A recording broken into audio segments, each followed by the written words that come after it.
Gracias. De nuevo, vamos a dar paso a la ponencia inaugural del Congreso con el doctor Airán Ródenas Seguí, exalumno de la Universidad de La Laguna, físico y actualmente profesor con contrato nacional Ramón y Cajal, creador del Light Matter Interaction and Extreme Application Photonics Laboratory, donde desarrolla el laboratorio de nanofabricación 3D computerizada por láseres de femtosegundos, y el laboratorio de caracterización de nanofotónica integrada, que él hoy nos presentará en su ponencia Nanolitografía tridimensional por láseres de femtosegundos.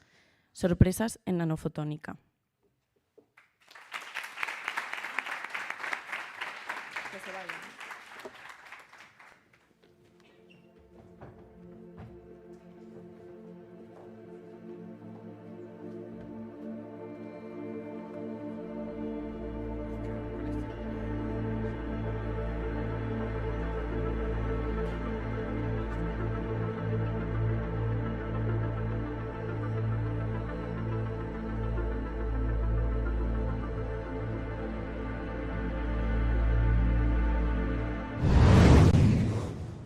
Vamos de tiempo, tengo 45 minutos más o menos, ¿no? Bien, perfecto. Bueno, pues muchísimas gracias en primer lugar. Voy a mirar, aquí viene el tiempo para no pasarme. Muchísimas gracias en primer lugar por la invitación para dar la charla aquí en este congreso. Enhorabuena a los organizadores del COEFIS, que creo que son los protagonistas hoy, ¿no? Ha quedado bastante claro. Bueno, y para no pasarme de tiempos, yo soy Airán Ródenas, yo sí, en efecto fui estudiante de la facultad. Yo terminé en concreto lo que entonces era el primer ciclo, ¿de acuerdo? Antes el grado se llamaba licenciatura, teníamos primer ciclo, segundo ciclo, y yo terminé realmente el primer ciclo aquí en La Laguna y luego me fui a la Autónoma en Madrid para terminar allí la licenciatura. Me especialicé en óptica y estructura de la materia y continué estudios allí, realicé la tesis doctoral en procesado de materiales ópticos con láseres de femtosegundos, trabajando también con la Universidad de Salamanca. ¿De acuerdo? Y luego, pues, mediante convocatorias competitivas, quiere decir solicitando becas, como se suele decir tradicionalmente, son pidiendo dinero público, ¿de acuerdo? Que todos podemos pedir, ¿de acuerdo? No son regalos, compitiendo por proyectos. Me pude mover a Edimburgo, en el Reino Unido, después pude volver a España con un proyecto europeo en la Universidad Rovira i Virgili, ¿de acuerdo? En Cataluña. Después, de nuevo, se te acaba el contrato, te vas a condiciones, te tienes que ir al paro, ¿de acuerdo? Consiguiendo más proyectos. En este caso, conseguí un proyecto europeo del European Council, del Consejo Europeo, ¿de acuerdo? Para trabajar en nanolitografía 3D en Italia, donde tuve una experiencia bastante buena de formación. Sí, perdón. Perdón, vamos a permitir a la gente que entre. Ah, que perfecto. No se ha aprovechado Siéntense los y 5 entonces, minutos. Perdóname. Si me dan más tiempo para hablar, Sí, perfecto. Tienes todo el tiempo del mundo, no te preocupes. Espero un poquito. Sí, mejor, vale. Bien. Que las prisas no son buenas consejeras. ¿Qué hora es? 54. Vale, para no retrasar. Sí, bien.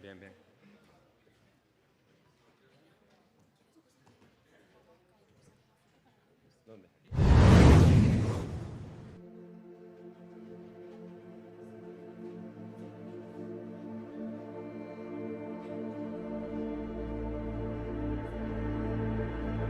Yo veo la hora.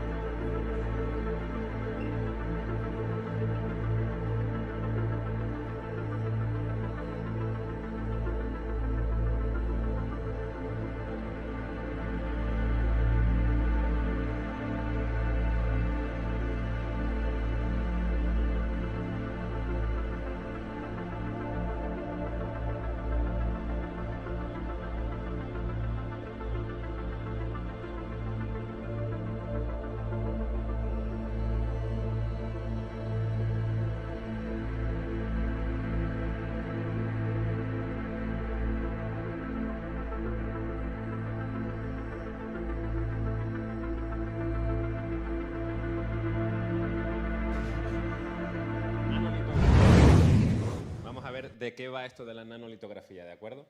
Como les comentaba, yo en efecto fui estudiante de aquí, del grado, en la Universidad de La Laguna. Ya que lo vuelvo a repetir, añado un detallito.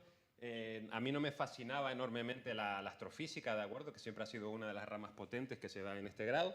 Y tuve la suerte de poder desplazarme a Madrid. Allí terminé la licenciatura y luego conseguí una beca, ¿de acuerdo?, del ministerio para realizar la tesis doctoral, ¿de acuerdo? Volvemos al tema de la financiación pública, lo importante que es.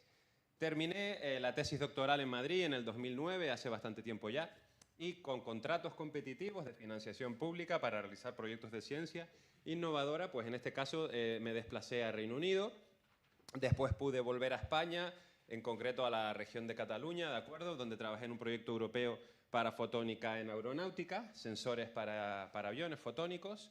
Después, de nuevo, se me acabó el contrato allí. Esa es la historia común, es que se te acaban los contratos de postdoctorales.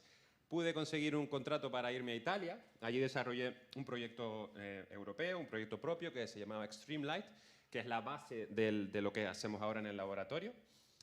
Y a continuación, bueno, tuve la suerte de conseguir un contrato Ramón y Cajal, que son contratos de incorporación, en los cuales pues dispones de 5 años para trabajar, pero tienes que seguir trabajando para conseguir financiación para desarrollar tu línea propia, ¿de acuerdo? O sea, nadie te regala nada realmente.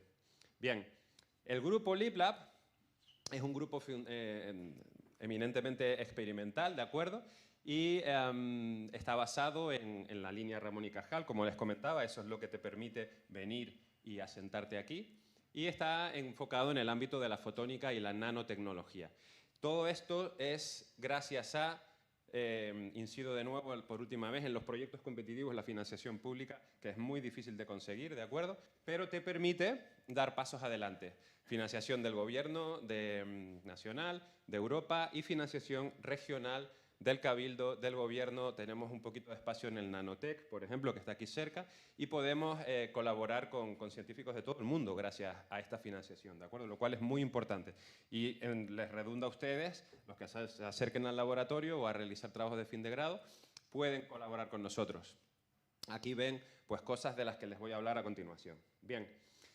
Nanofotónica. ¿Qué es la nanofotónica? Bueno, hablando ampliamente, la nanofotónica es el ámbito de la física que estudia los procesos de la interacción luz-materia en la escala por debajo, en la longitud de onda y por debajo, ¿de acuerdo? La longitud de onda saben bien lo que es, porque aquí son mayormente licenciados en física, ¿de acuerdo? Saben que tenemos ondas electromagnéticas en un rango, si nos centramos en el espectro solar, pues desde el infrarrojo medio hasta el ultravioleta.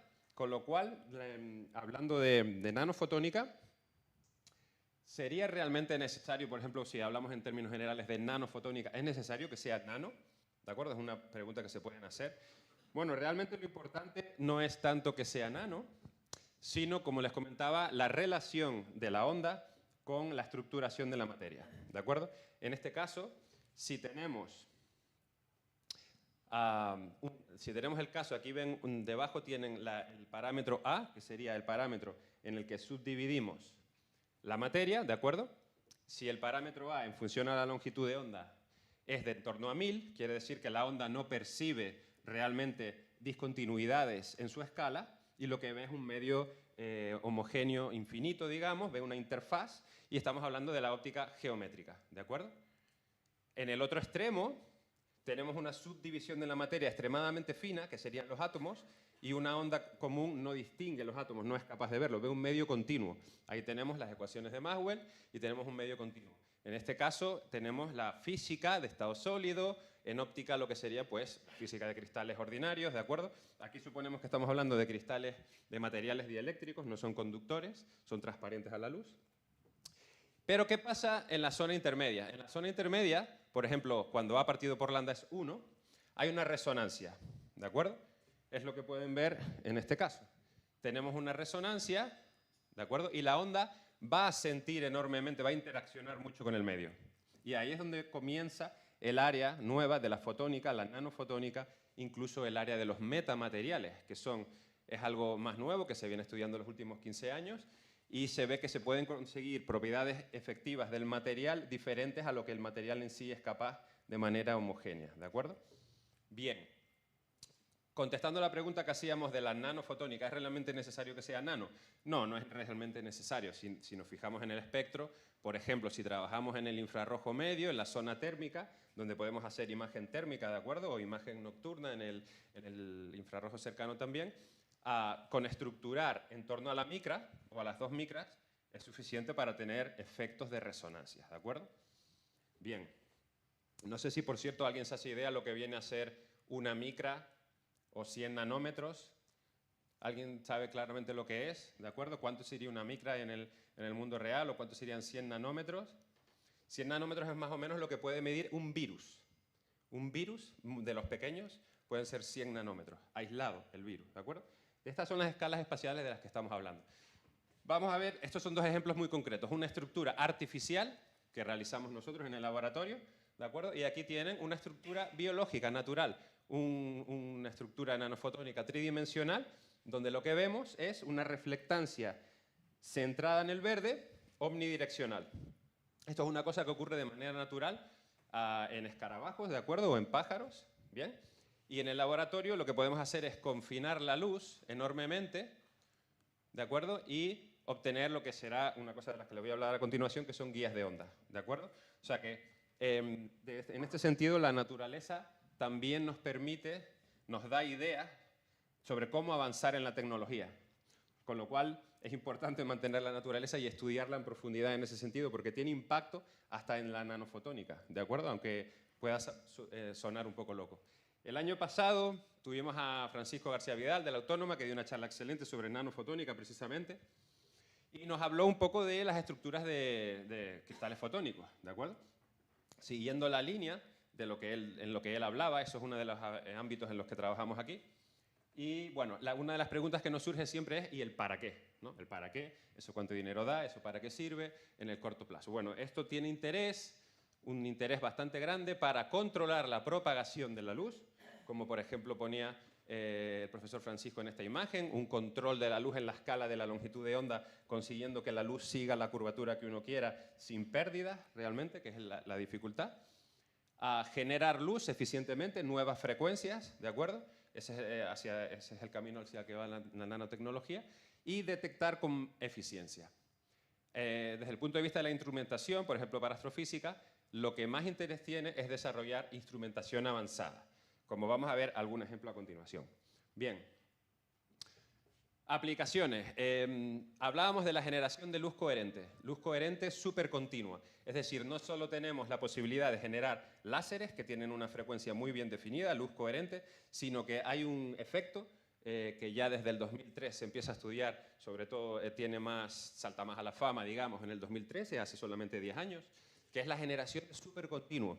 ¿De acuerdo? Usando pulsos láseres en una frecuencia concreta, podemos inyectar eso en un medio que nos permita confinar muy bien la luz y controlar muy bien las propiedades que sufre la luz al interaccionar con el medio, ¿de acuerdo? Y podemos generar luz en una multiplicidad de frecuencias.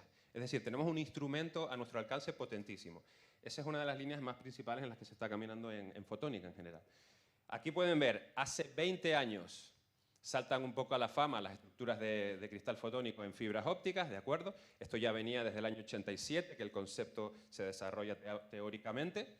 En 10 años, los investigadores ven que se pueden generar supercontinuos de manera controlada. Estamos hablando, ahí tenemos una portada en el 2013, y actualmente, ¿de acuerdo? 10 años después, estamos en el 2023, ¿vale? La tecnología hacia el ámbito de la fotónica, hacia donde va ahora es realmente bueno. Y ¿qué pasa si en lugar de usar fibras ópticas, que son una maravilla de la tecnología y del desarrollo de la ciencia humana, la complejidad que tiene una fibra óptica nanoestructurada, ¿de acuerdo? ¿Qué pasa si lo pasamos a chips? Podemos mejorar, en este caso, ven una figura de mérito en la cual ustedes van viendo, esto va de 0,1 a 1, a 10, a 100, a 1000. Estamos viendo lo ancha en frecuencias, que es el supercontinuo, en este caso, en función a la longitud necesaria de propagación para que la luz interaccione con el material y la potencia necesaria, ¿de acuerdo? Cuanto menor potencia sea necesaria, mejor, ¿de acuerdo? Entonces, como ustedes pueden ver, actualmente hemos pasado de las fibras ópticas nanoestructuradas, en términos de la investigación puntera, digamos, a generar esto en un chip mediante lo que vamos a hablar mucho hoy, que son las guías de onda, es decir, canales por los que propagamos los campos electromagnéticos en una escala de la micra, o en la escala por debajo de la micra, en función de la longitud de onda, y desarrollo de instrumentación avanzada con muchísimas aplicaciones en todos los ámbitos. Bien, creo que les quería comentar algo más sobre las fibras ópticas. Sí, les quiero comentar la fibra óptica y la generación de supercontinuo. ¿De acuerdo? Ven ustedes aquí una escala de década en década, ¿de acuerdo? Esto es gracias a las mejores instituciones del mundo que esto se puede desarrollar. Las fibras ópticas nanoestructuradas fabricando supercontinuo ya son comerciales. Ya se puede uno llegar, de hecho, pues tenemos en el laboratorio algún componente de fibra para generar supercontinuo. A día de hoy esto ya es comercial, para que vean ustedes lo rápido que esto avanza. Y en el futuro cercano, seguramente, tendremos supercontinuo incluso en un móvil. Con lo cual eso tiene unas aplicaciones enormes, por ejemplo, para sensado, ¿de acuerdo? Y en astrofísica se usan los frequency comms, de los que no tengo tiempo para hablar, pero también están relacionados con los supercontinuos y son como peines, es un peine extremadamente fino para medir prácticamente cualquier cosa, ¿de acuerdo? Con mucha precisión. Bien, volvemos al nanoestructurado, que es algo necesario para producir todas estas aplicaciones. El caso más importante por el impacto que tiene es la nanolitografía de semiconductores. No es necesario explicar lo importante que es esta tecnología, ¿de acuerdo?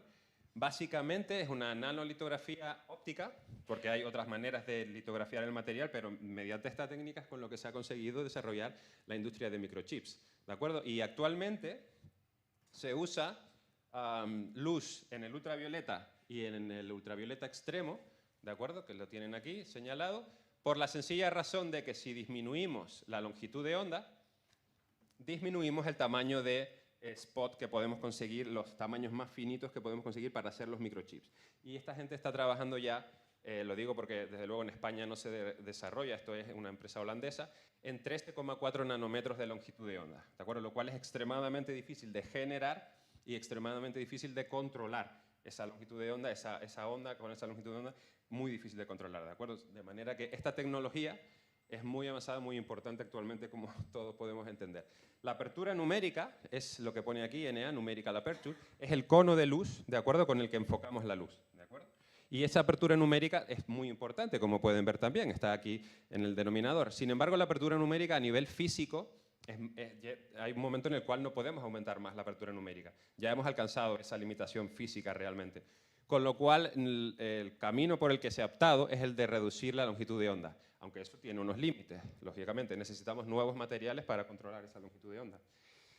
Hablando de nanolitografía, es necesario mencionar de pasada al profesor José Manuel Rodríguez Ramos de la universidad, el director ejecutivo de Wooptics. Es una empresa netamente canaria, con canarios trabajando ahí, ¿de acuerdo?, basada aquí en La Laguna, y que están teniendo un éxito internacional enorme, ¿de acuerdo? Y esto pues tendría que estar en los periódicos, en el Telecanarias todos los días, en lugar de las otras noticias que nos cuentan. Es muy importante porque han desarrollado una tecnología propia para medir muy rápido lo bien que están hechos estos wafers, ¿de acuerdo? Y esto a compañías que fabrican los microchips les resulta muy importante porque ahorran mucho dinero comprobando si los wafers están hechos de manera correcta. Estamos hablando de motivos en los nanómetros.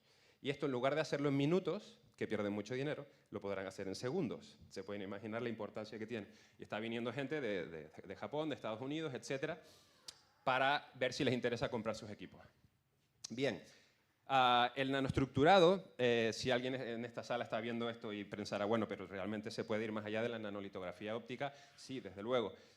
Hay un campo enorme, que yo lo pude ver en la Autónoma de Madrid, en el que se trabaja intensamente, que es en el realmente ir al nanoestructurado, incluso átomo a átomo. Esto es posible, ¿de acuerdo? Pero la limitación es que va a ser siempre, generalmente, en una superficie, ¿de acuerdo? Y nosotros realmente lo que queremos saber es, bueno, si podemos trabajar en 3D, ¿de acuerdo? El objetivo, la curiosidad que comentaban, que es lo que nos motiva para avanzar, en nuestro caso, la línea principal es, bueno, realmente podemos ir al 3D, ¿de acuerdo? Ese es el reto, ¿de acuerdo? Es algo bastante novedoso que tiene mucho interés, pero todavía es ciencia fundamental, porque es muy difícil llevar esto a cabo realmente con la calidad necesaria para desarrollos industriales. En este caso, pues ven una estructura fotónica tridimensional, con nanoestructurado en un pajarito, ¿de acuerdo? En este caso concreto, pues de nuevo, vemos resonancias ópticas en el verde. En muchos otros casos, en muchos beetles, los escarabajos, tienen resonancias en multiplicidad de colores, incluso en el ultravioleta, que nosotros no lo vemos, pero ellos sí, ¿de acuerdo?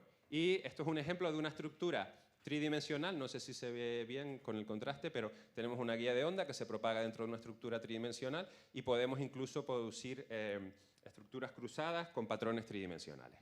Bien, pulsos láseres ultrarrápidos.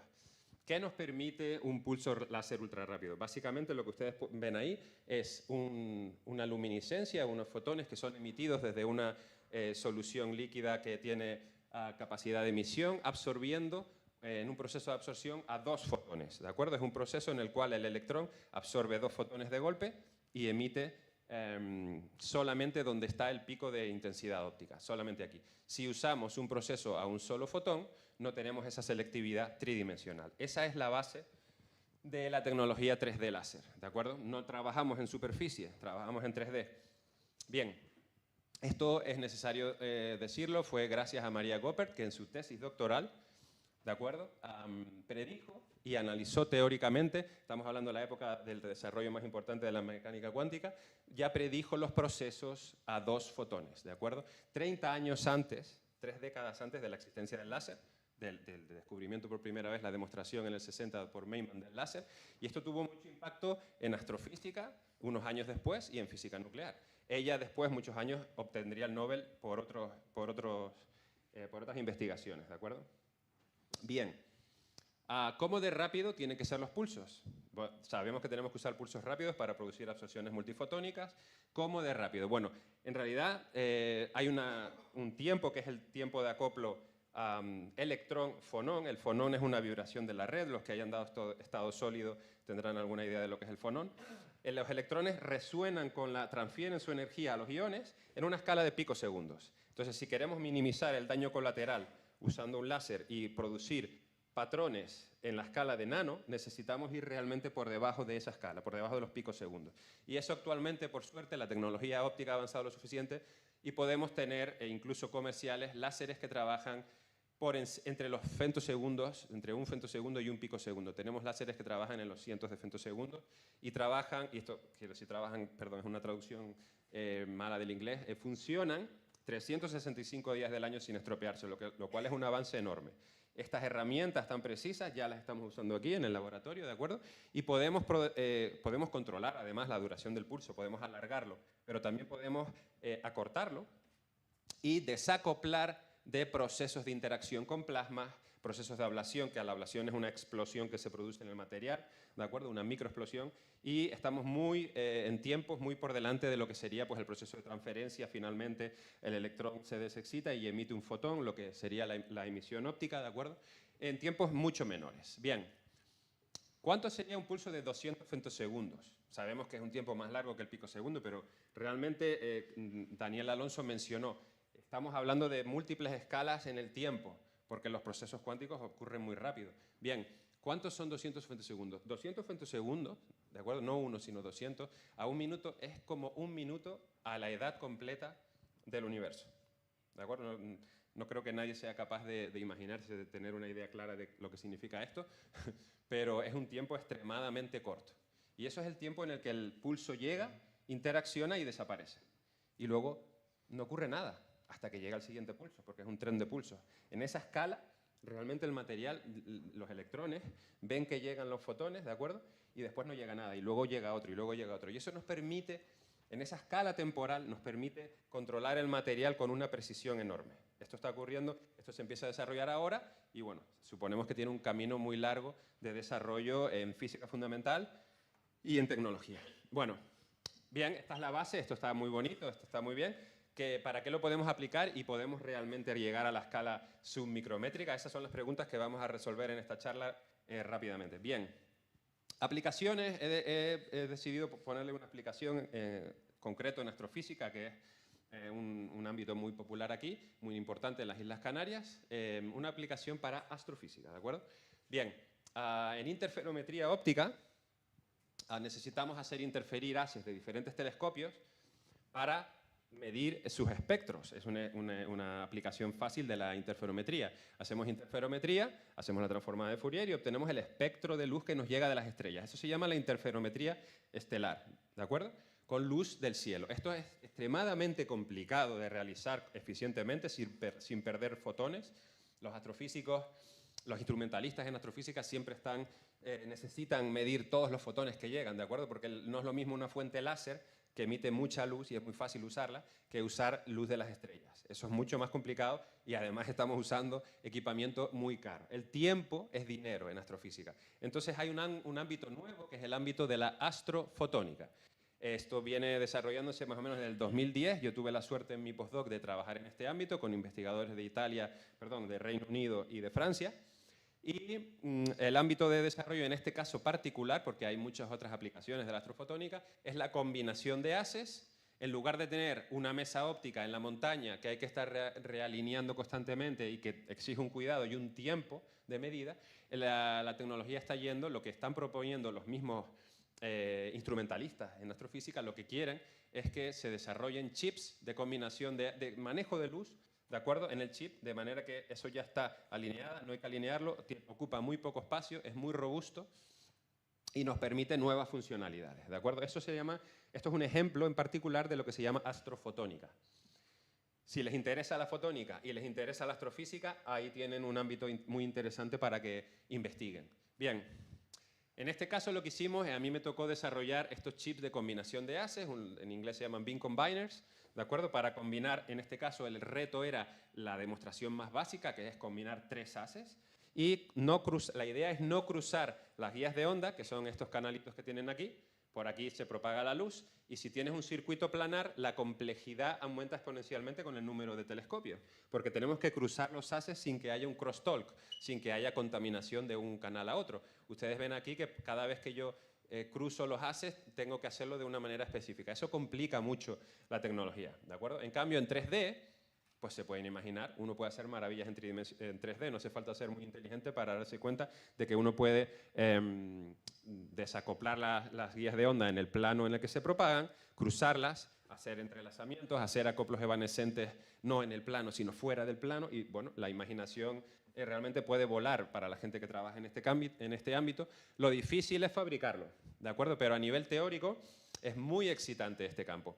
Esto es un ejemplo, un render en 3D. Ustedes pueden ver, pues básicamente, allá donde enfocamos la luz, más o menos, pues obtenemos una guía de onda. Movemos la muestra o movemos el láser, ¿de acuerdo? Y pintamos en 3D el circuito fotónico. 3D Laser Writing se llama en inglés. Sería así como escritura láser 3D, ¿de acuerdo? Esto es un trabajo que tuvo bastante éxito. Fue el primer circuito en 3D en el ámbito del mid-infrared, en el infrarrojo medio, en el 2012, pues hace ya 20 años de esto, bastante tiempo. Lo único que les quiero decir en este caso es que, a pesar de que los resultados eran muy buenos, la resolución sigue sin estar en el ámbito de los nanómetros, ¿de acuerdo? Con lo cual no es tan fácil. He decidido ponerles aquí otro ejemplo que tiene que ver con microfotónica y nanofotónica. En este caso lo que hicimos fue escribir en vidrio ordinario y se nos ocurrió poner una capa de un conductor transparente que se llama hito para generar surface plasmon polaritons, que son polaritones superficiales que se propagan en la superficie del metal, para lo cual es necesario tener un dieléctrico encima del metal y debajo. O sea, no vale con tener aire, necesitamos tener igualdad por el índice de refracción, necesitamos simetría de índices por encima de la capa, o sea, aquí sería agua y vidrio, pero en términos de índice de refracción, en el rango infrarrojo hay un punto en el cual los índices de refracción se igualan, ¿de acuerdo? Estamos hablando del índice de refracción. El índice de refracción del material depende de la frecuencia, depende de la longitud de onda, eso es lo que se llama dispersión, ¿de acuerdo?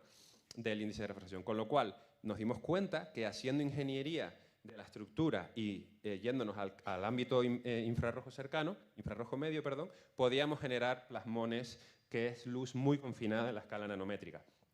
Y con esto desarrollamos un sensor que funcionaba extremadamente bien, medíamos hasta 0.022% de alcohol en una gotita de agua, ¿de acuerdo? Con lo cual, en lugar de esperar minutos para tener una medida de alcohol o segundos, En este caso, por debajo del segundo ya tienes una medida inmediata, poniendo una gotita en un vidrio, ya tienes una medida rapidísima de contenido de alcohol.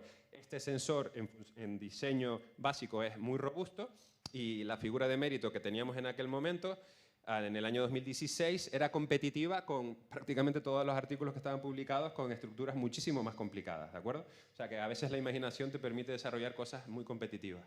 Esto, por cierto, fue la tesis doctoral de Javier Martínez, que la realizó en el 2017, y esto fue, en concepto, fue su idea, la de incorporar la lámina de hito, la idea del estudiante de la tesis doctoral.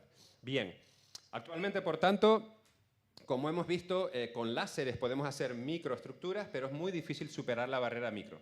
En teoría tenemos el límite de difracción, la altura media anchura de una onda enfocada siempre va a depender de la longitud de onda y la apertura numérica. En teoría podemos superarlo, pero en la práctica es muy difícil, ¿de acuerdo? Entonces, ¿cómo podemos romper esa barrera? ¿De acuerdo? Yo tuve la suerte de, trabajando en el laboratorio, en este ámbito, de descubrir, buscado, no fue una eureka, fue buscado, pero bueno, a veces los experimentos no funcionan. En este caso funcionó. Lo que observé fue que se pueden producir nanoestructuras, nanoporos, un poro como un agujero que se propaga enormemente dentro del material, ¿de acuerdo? No es un agujero en superficie, sino que se propaga hacia el interior, una distancia órdenes de magnitud mayor al tamaño del agujero, ¿de acuerdo?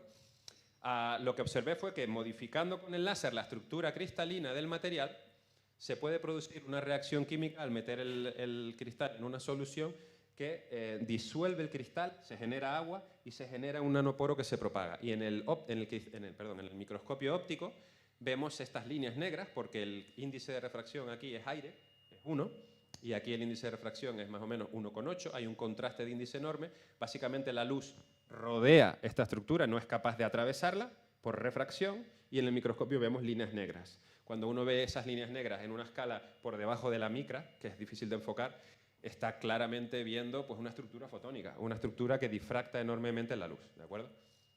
Bien, sin entrar en más detalles, les comento que bueno, esta tecnología con los años, con los proyectos, pues desarrollándola se ve que tiene mucho potencial, podemos hacer estructuras tridimensionales. Aquí ven una imagen un poquito de más calidad de lo que es la línea escrita y la línea revelada, digamos, como si fuera en fotografía, hemos revelado el poro y vemos que es hueco en este caso.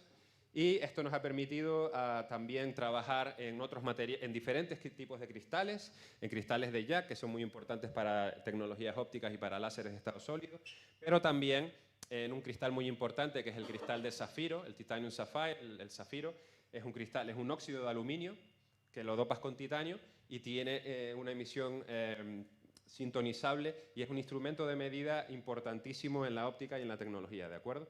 No necesita tierras raras, merece la pena decirlo, y podemos convertir este material, que es muy importante en tecnología, llevarlo a la nanofotónica, ¿de acuerdo? Esto ya se está haciendo por otros métodos, esto no es una idea nueva, pero estamos en ese ámbito, podemos nanoestructurar también otros cristales que no necesitan de tierras raras. Aquí lo que ven son los nanoagujeritos, los nanoporos que se propagan dentro del material, y si uno lo ve desde arriba, un poco en un microscopio, vemos el scattering, es decir, los fotones que se escaterean al atravesar esta estructura y llegan a la cámara en un microscopio, y esto sería 1 milímetro. 1 milímetro son 1000 micras, ¿de acuerdo? 1 millón de nanómetros, ¿de acuerdo? Entonces, los poros pueden ser realmente de 1 milímetro o de 10 centímetros en función a la longitud que escribamos con el láser. Bien, sin entrar mucho en detalles, podemos controlar el calor localmente por debajo de la micra, con el número de pulsos podemos enviar ráfagas de pulsos y esto tiene efectos en la litografía, ¿de acuerdo? Que son muy importantes para potenciar su desarrollo, ver que tiene una buena potencialidad para tecnología. Vemos que estamos en el ámbito de las ráfagas, en concreto descubrimos que estamos en un régimen de modificación diferente al de single pulse, pulsos de frecuencias de un solo pulso. Podemos tener un tren de un solo pulso, podemos tener un tren de pares o tríadas de pulsos, ¿de acuerdo? Con eso controlamos muy bien la interacción no lineal, lo que hablábamos de la absorción multifotónica y transferencia de calor, ¿de acuerdo? Eso siempre ocurre, pues en este caso tiene un impacto directo en la escala nano. Bien, aplicaciones, ¿de acuerdo? La primera aplicación más importante es la generación de redes de difracción. Esto es uno de los primeros prototipos, uno de los primeros experimentos, una red de 1 centímetro, nanoestructurada completamente, y ven que tiene una difracción muy fuerte, en función, uno lo mueve y eso tiene colores brillantes, ¿de acuerdo? Y vemos que lo que ocurre con estas redes es que pueden ser eficientes hasta un 100%, literalmente hasta el 100%, en teoría, por supuesto, lo cual una red de difracción en superficie, una red de difracción que funciona por reflexión, en teoría no puede alcanzarlo porque tiene aire arriba, ¿de acuerdo? Si la red de difracción está en superficie, tiene aire y debajo un material. Hay una diferencia de índices de refracción y eso hace que el coeficiente de reflexión de la luz que se pierde en el orden de difracción nunca pueda ser 0. Si conseguimos que la reflexión sea 0, el 100% va a donde nosotros queremos. Y eso uno dirá, bueno, ¿y para qué quieres un 100% si a lo mejor un 90% te vale? Bueno, si tienes un sistema complejo de aumento de energía de pulsos, un sistema de láseres de pulsos de ultra alta intensidad en el cual necesitamos 4, 6, 8 redes de difracción, si cada red te quita un 10%, al final acabas con muy poca potencia. Necesitamos ultra alta eficiencia. Esto es lo que se está solicitando en el mercado, bueno, en el desarrollo tecnológico, para láseres de ultra alta intensidad, que ya nos llevan a los campos de la física de altas energías, que yo no tengo tiempo de hablar aquí, pero es interesantísimo el campo de las altas energías mediante irradiación láser. Bien. Aquí vemos resultados de un trabajo de fin de máster que realizó Alfredo Casasnovas hace 2 años aquí. Vimos que no solo estudiamos la eficiencia, sino que vimos en qué rangos espectrales esa eficiencia puede ser efectiva. En este caso hasta 100 nanómetros, lo cual es extremadamente ancho espectralmente. Por ejemplo, ustedes pueden ver aquí, comparando con el estado del arte, una red de difracción para compresión de pulsos de ultra alta intensidad, pues en este caso si le ponemos estos datos en nuestros cálculos numéricos, vemos que el bandwidth, la anchura sobre la cual tenemos alta eficiencia, desde un 60 hasta un 100, esto está en escala logarítmica, vemos que estamos muy por encima.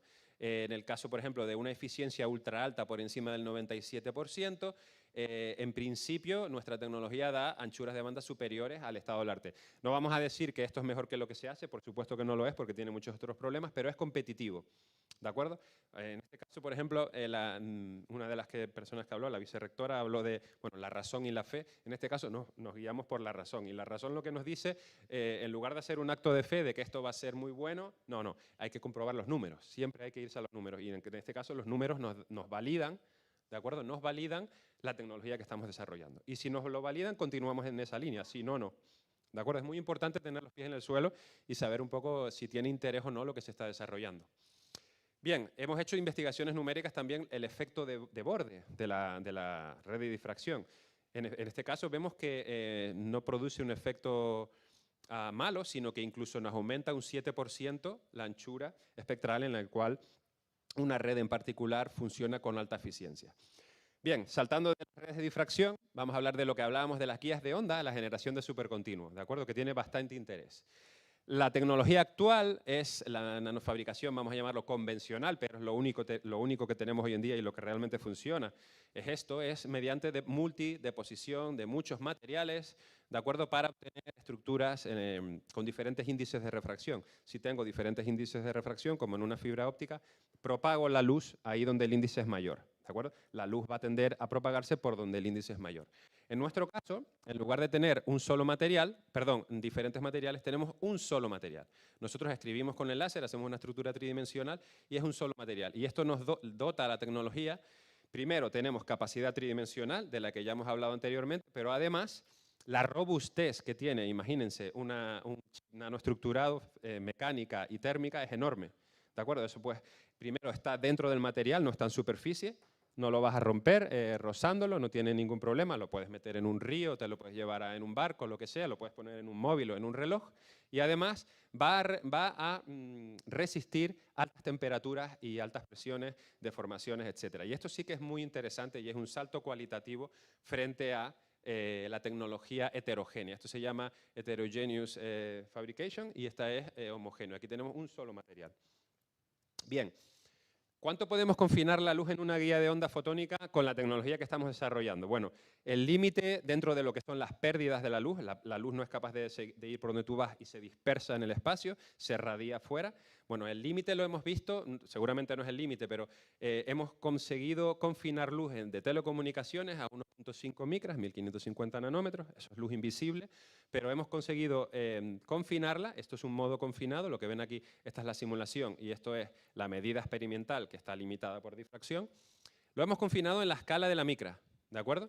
Con lo cual, realmente sí, en efecto, esta tecnología, y esto evidentemente esto es un prototipo, si uno mejora la estructura fotónica que rodea el núcleo por donde se propaga la luz, ¿de acuerdo? Las propiedades ópticas cambian. Hemos conseguido confinar la luz hasta ese punto. Esto fue en concreto, esta demostración, esta tecnología nos permitió demostrar por primera vez que podemos propagar una onda en luz láser a 1,5 en la escala de la micra en el interior de un cristal óptico sin usar, sin poner otros materiales, sin hacer cosas raras, sino simplemente en el interior del propio material propagar la luz sin que se disperse. Y eso fue la primera vez que se pudo hacer gracias a esta tecnología. Bien, respecto de la aplicación, una de las aplicaciones más llamativas, una de las sorpresas es la generación de supercontinuos, que esto, como se pueden imaginar, tiene mucho interés tecnológico. Aquí pueden ver un ejemplo de unos artículos recientes de gente muy buena en este ámbito. Aquí lo que vamos a ver es la dispersión. Un cálculo, esto se calcula con la segunda derivada de la dispersión del índice de refracción con la longitud de onda, ¿de acuerdo? No voy a poner aquí las ecuaciones, pero uno puede calcular cómo cambia el índice de refracción del modo que se propaga. El modo que se propaga tiene un eigenvalue, ¿de acuerdo? Tiene un índice efectivo, esa onda que se propaga en el material. Y con ese índice efectivo, si cambio la frecuencia o la longitud de onda, el índice efectivo cambia. Y si tengo esa función, hago derivadas de ella, obtengo parámetros importantes para entender la propagación no lineal de pulsos cortos en estos materiales, ¿de acuerdo? Y una propiedad muy importante es cómo se dispersan dos longitudes de onda ligeramente separadas cuando recorren milímetros o centímetros o kilómetros, ¿de acuerdo? Y eso es lo que se llama la dispersión, ¿de acuerdo? Y en este caso, si calculamos las dispersiones de diferentes tipos de cavidades que tenemos con diferentes tamaños, y no solo diferentes tamaños, sino diferentes nanoestructuras o estructuras de cristal fotónico que rodean el core, eso produce un cambio enorme en estas curvas de dispersión. Y en lo que los científicos se fijan siempre es en lo que se llama los Zero Dispersion Wavelengths, las longitudes de onda en las cuales la dispersión es cero. Básicamente, fíjense una cosa, la curva gris es la curva del material. No es un material natural, es un material artificial, es un cristal de estado sólido, pero tiene una curva que va de unos valores negativos a unos valores superiores, positivos, perdón, y un punto en torno a 1600 nanómetros, 1.6, sería el punto donde si yo inyecto un pulso, ese pulso puede viajar sin dispersarse enormemente. Bien, pues con el nanoestructurado podemos rebajar esta Zero Dispersion Wavelength hasta una micra. Y una micra es muy interesante porque podemos usar láseres a una micra en el laboratorio, nosotros y cualquier persona en el mundo, con lo cual eso tiene mucha utilidad. Y lo único que he hecho es cambiar la propiedad del material mediante nanoestructurado. Otra cosa que podemos hacer es cambiar la no linealidad, el factor de no linealidad. Los materiales tienen un índice de refracción no lineal, no solo el N0, ¿de acuerdo? Tenemos un N2 también. ¿De acuerdo? Y eso hace que cuando yo propago un campo eléctrico, una onda que se propaga en el material, podemos incrementar la interacción del material y generar nuevas frecuencias debido a esta no linealidad, ¿de acuerdo? Tenemos no linealidades de segundo orden, de tercer orden, etc. Bien, pues, bueno, y podemos generar efectos lentes. Si aumenta el índice de refracción total por esa componente no lineal, el láser se confinará más y habrá una microexplosión, ¿de acuerdo? Todo eso es física no lineal. Pues este factor también podemos controlarlo controlando el tamaño de la cavidad. Entonces yo puedo hacer ingeniería, por un lado, del tamaño de la cavidad, suponiendo que sea sólida y homogénea, pero no solo puedo hacer ingeniería del tamaño de la cavidad, sino que puedo hacer ingeniería del cladding, que es el material que rodea el núcleo, y eso me va a cambiar las propiedades de dispersión. Con lo cual, en el fondo, lo que estamos hablando es de ingeniería del material, cambios en la geometría, que tienen influencia en las propiedades ópticas y en los instrumentos que yo puedo desarrollar. Y esto antes no se podía hacer. El material que tú tienes es el material, las propiedades del material son las que son y tú no puedes hacer nada más con ese material, tienes que ingeniártelas.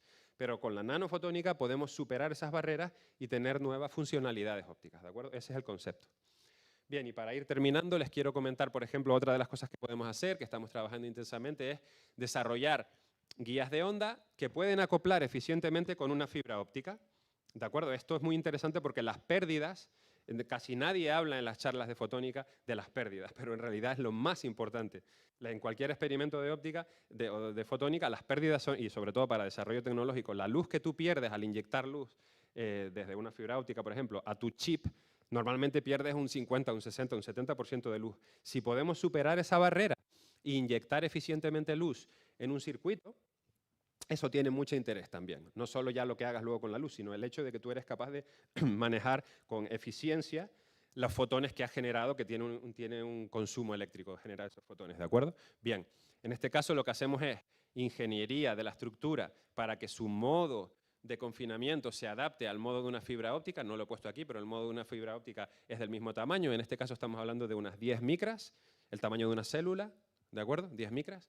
Y podemos hacer estas cajas que son como pozos de potencial bidimensionales sobre los que se propagan los fotones, ¿de acuerdo? Y volviendo al tema de las aplicaciones, en este caso, esta estructura, esto lo hemos pulido desde arriba para acercar el borde a las guías de onda, esto puede aguantar hasta 1900 grados, ¿de acuerdo? Si tú coges un chip fabricado con diferentes materiales y lo calientas 200, se despedaza, se rompe porque tienen diferentes coeficientes de dilatación térmica los materiales o sufre bastante, digamos, ¿de acuerdo? Y lo tienes que mantener bien tapadito. En este caso, esta tecnología realmente sería extremadamente robusta, ¿de acuerdo? Y esto tiene aplicación en muchos ámbitos. Podemos, como les comentaba, cambiar las propiedades modales de las estructuras de fotónica, no voy a entrar más en detalle, y podemos también, una de las cosas que hemos estado investigando, es fabricar sistemas para focalizar la luz. Controlar la generación o la separación de luz espacialmente o temporalmente. Y eso son las metasuperficies, estructuras nanoestructuradas que nos permiten controlar la luz en una escala muy pequeñita del espacio. Hay mucho interés en esto para óptica cuántica, para optical trapping o para microespectroscopía, ¿de acuerdo? Integrar instrumentos muy grandes en un material muy chiquitito. Esto para los sensores, por ejemplo, los sensores biológicos de los watch, de los smartwatch, etcétera. Esto tiene un interés tecnológico o empresarial, digamos, muy alto. Nuestra visión, digamos, es producir arrays de sensores que funcionan con estas metalentes en el interior de estos cristales que tienen muchas aplicaciones. Esto está ahora mismo desarrollándolo Francet, que es una estudiante de la ULL, realizó el máster en Madrid, ¿de acuerdo? Conviene en la medida del posible no conformarnos y siempre que podamos movernos, buscar dinero, financiación e ir de aquí para allá para aprender nuevas cosas. Ella estuvo allí y la conseguimos convencer para que viniera a trabajar aquí con nosotros, ¿de acuerdo? Allí también tenía ofertas para trabajar en Madrid con becas de doctorado. Se vino aquí y junto con Leopoldo, otro profesor que trabaja en microcavidades, está trabajando en microlentes. Y estos son un array en el laboratorio, vemos cómo se enfoca y se desenfoca y vemos cómo podemos fabricar estas metalentes que hemos simulado en un material que hasta ahora era imposible fabricar estas microlentes. Y lo más fascinante, vamos a tener después una charla que nos van a hablar de simulaciones por elementos finitos y predicción de los extreme weather events después del almuerzo. Y en este caso nosotros también realizamos simulaciones por elementos finitos. Y lo más sorprendente, como iba a decir, es que tenemos una concordancia entre la simulación y el resultado experimental en el laboratorio, mediante un setup relativamente sencillo que hemos podido financiar para poner en el laboratorio. Hay una concordancia enorme entre lo que se simula y lo que vemos en el laboratorio. Y eso, de nuevo, es muy positivo. Quiere decir que la tecnología se valida. ¿De acuerdo? Aquí tienen un mapa, un mapa 2D de la topografía que nosotros queremos producir dentro del material y esto está relacionado con cómo modulamos la fase. Si cambiamos la fase de la luz al atravesar esa nanoestructura, la luz se dispersará o se enfocará o una polarización irá en una dirección, otra polarización irá en otra, se puede hacer holografía, se pueden hacer multitud de cosas y es una línea que está teniendo mucho interés. Yo siempre le digo a los estudiantes, por ejemplo, las lentes que tenemos en los móviles, ahora mismo son gruesas, para el fabricante seguramente es incómodo tener que poner eso ahí. En unos pocos años eso desaparece. Va a tener una lámina delgada de una micra, en concreto de silicio, y ahí van a estar todas las metalentes. Y eso está teniendo impacto en telecomunicaciones también. Podemos hacer comunicaciones cuánticas gracias a las metalentes que dan propiedades avanzadas de control de la luz. ¿De acuerdo? Es un campo también muy, muy interesante el de las metalentes que les recomiendo al que le interese buscar temas de investigación. Ahí hay un tema interesante.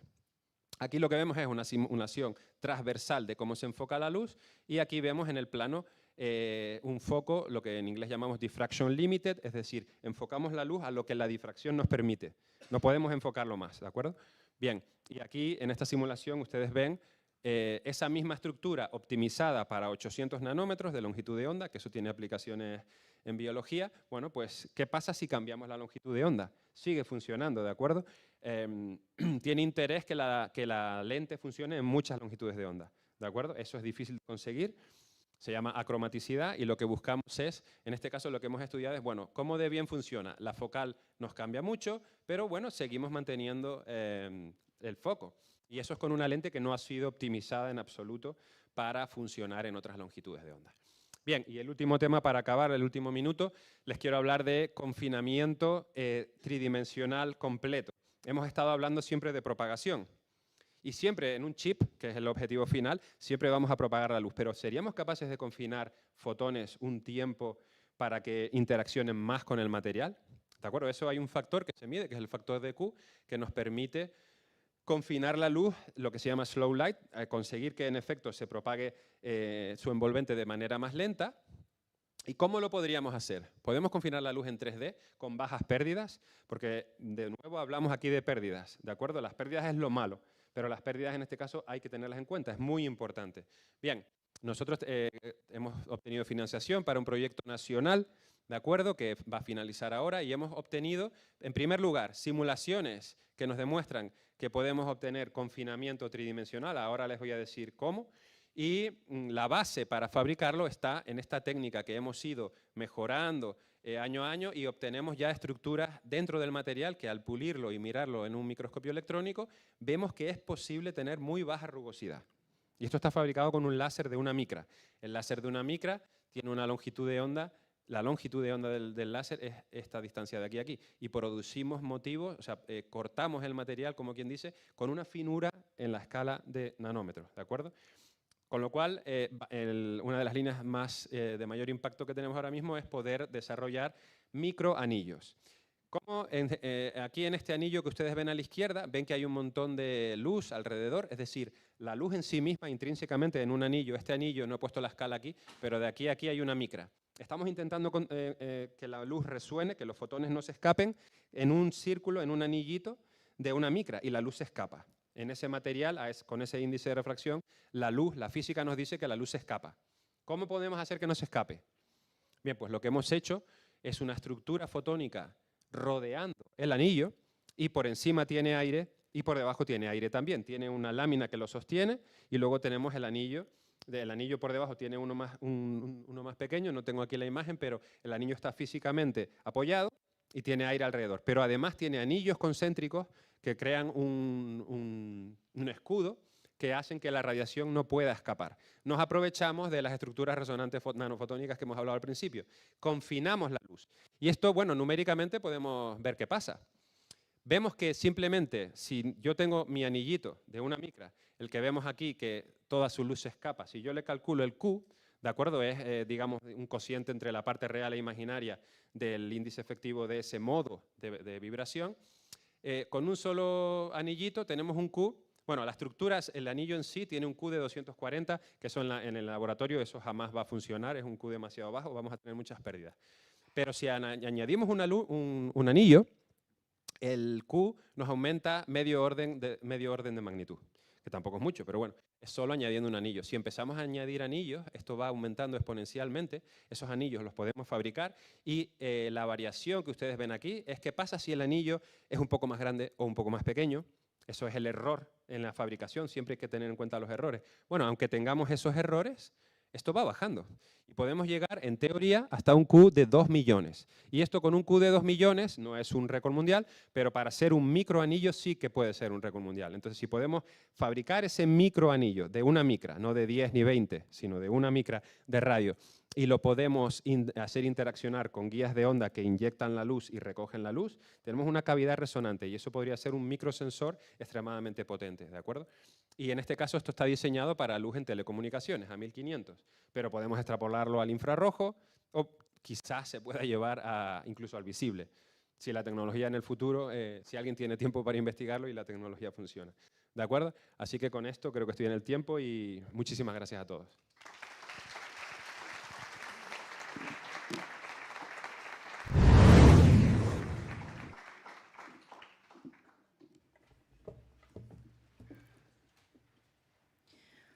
Bueno, primero de todo, muchas gracias a Irán. Perdón por el fallito de antes. No lo vimos venir, lo cual tiene gracia porque era una charla de óptica.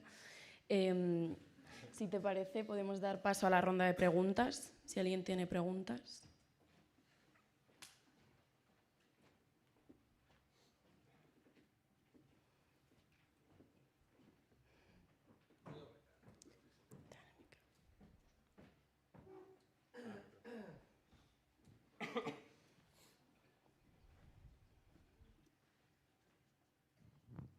Irán, muy interesante la charla y en efecto la nanofotónica está ahora en astrofísica, para la nueva instrumentación astrofísica va a ser fundamental, y poder reducir los instrumentos que estamos haciendo ahora pues, a cosas muy pequeñas. Pero mi pregunta va en otro sentido. Estamos invadidos últimamente por la inteligencia artificial.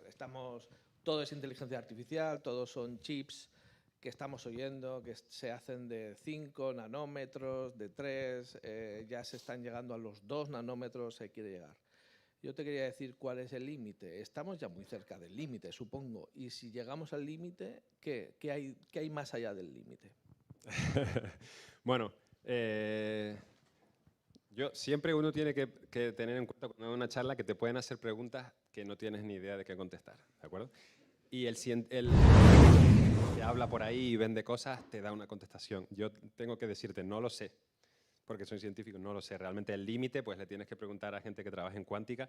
A nivel de fabricación, algo sé, ¿vale? En la parte de los efectos que puede haber, pero a nivel de fabricación, desde luego, para llevarlo a fabricación en masa, lo veo muy complicado. Yo lo que creo es que con la tecnología que ya tenemos se va a mejorar enormemente la capacidad de cálculo y las prestaciones que se van a obtener ya con lo que se tiene. Y desde luego los ingenieros o los físicos, cuando les das un problema, mira, esto ya no se puede hacer más pequeño, ¿qué podemos hacer con esto?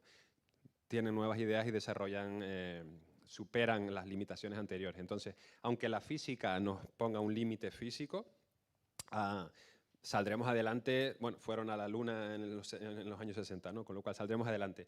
Sí es cierto que en el campo de la cuántica, ¿de acuerdo?, se está trabajando muy intensamente y hay mucha financiación para desarrollo, especialmente en óptica cuántica hay mucho interés ahí. Entonces, yo no soy experto en cuántica, pero estamos intentando atraer a gente experta en cuántica. Constantemente tenemos interés de gente en venir.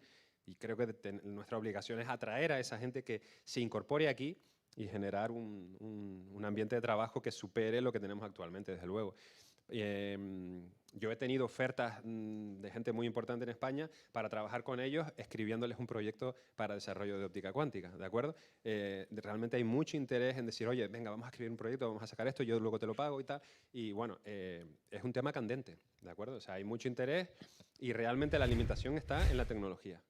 También hay que decirlo, tengo colaboradores, bueno, compañeros que están trabajando en algoritmos para las comunicaciones cuánticas, cómo manejamos los qubits para hacer informática, digamos, hacer computación. Eso es un reto. Hay todo un campo de investigación en cómo hacer los algoritmos para manejar la lógica en ese ámbito, ¿no? Eso también hay que investigarlo, eso no está ya dado, eso hay que ver si realmente va a funcionar.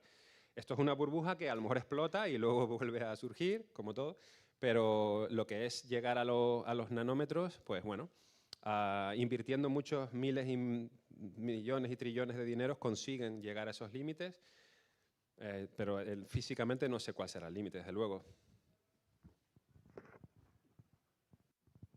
¿Alguna otra pregunta?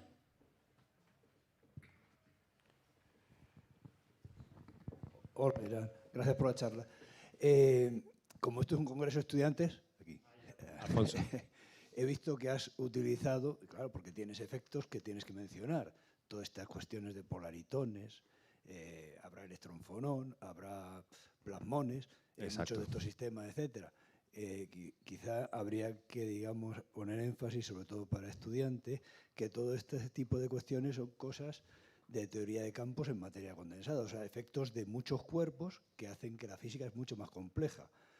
Entonces, claro, a lo mejor a la audiencia se le puede escapar si esto no lo ha visto. Y esto es algo que solo se va a dejar para ciertos monasterios y sitios muy especiales, porque estamos simplificando cada vez más el grado y este tipo de cosas ya no veis nada de funciones de Green, ni cuestiones de estas, ni teoría de respuesta lineal prácticamente, y este tipo de cuestiones en la carrera.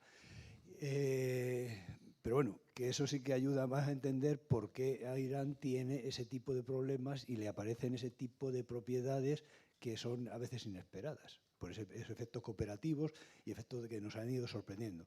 Y respecto al comentario que ha hecho mi compañero de astrofísica sobre la inteligencia artificial, se le está dando mucha, en mi opinión, esto es una opinión, llamar inteligencia artificial quizá es definir un poco o bajar un poco el concepto de inteligencia, porque lo único que pasa es que tenemos cosas que cada vez son más rápidas, ¿vale? Y somos capaces de hacerla en menos tiempo y que acumula muy rápidamente información y la procesa. Lo que antes llevaba toda una vida a un científico y cuando ya era una persona de muchos años y tal, tenía una visión de conjunto, ahora con la inteligencia o con esto que queremos llamar inteligencia artificial, se puede, digamos, empezar a obtener patrones o ideas mucho más rápido. Pero ¿dónde está el límite? El límite lo pone la imaginación humana. Nosotros podemos pensar que en los años, no sé, antes de que yo naciera, cuando ya se hacen los primeros células solares, etcétera, ya la gente predecía que se iba a acabar el petróleo. Y había estudios que, bueno, las reservas mundiales de petróleo eran hasta tal año. Cuando yo estudiaba eran para 10 o 15 años más, o 20.